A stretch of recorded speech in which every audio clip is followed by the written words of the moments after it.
Rapat Forum Komunikasi Pimpinan Daerah Forkopimda tingkat Provinsi Gorontalo digelar melalui virtual meeting yang diikuti oleh seluruh bupati, wali kota, dan instansi vertikal seprovinsi Gorontalo.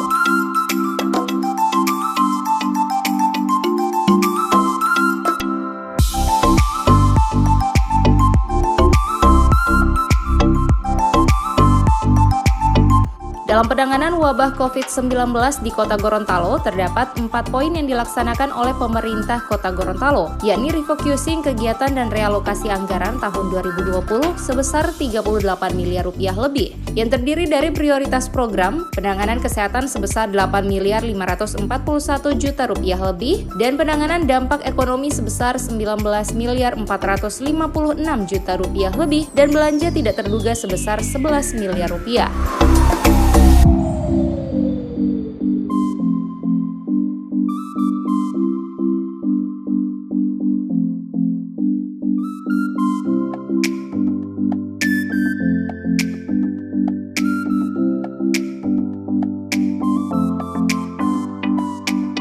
Untuk jaring pengaman sosial, jumlah penerima manfaat dari data terpadu kesejahteraan sosial, yakni bantuan tunai non-pangan sebanyak 6.512 keluarga penerima manfaat, tambahan sembako sebanyak 3.637 kpm, PKH sebanyak 4.995 kpm, dan bantuan sosial tunai sebanyak 7.042 kpm.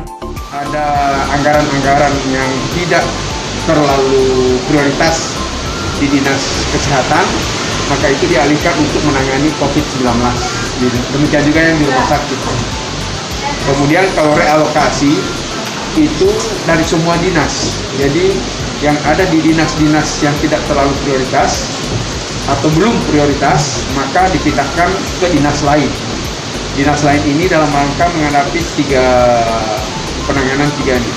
COVID di Dinas Kesehatan, kemudian jaring pengaman sosial, JPS, kemudian mengatasi masalah perekonomian karena menurunnya omset dari UMKM, misalnya tidak ditagihnya pajak dan retribusi.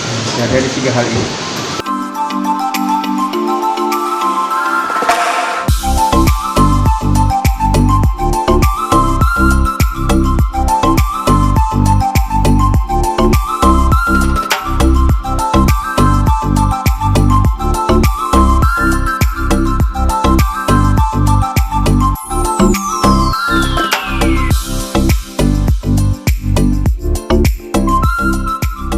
Liputan Advertorial Mimosa TV.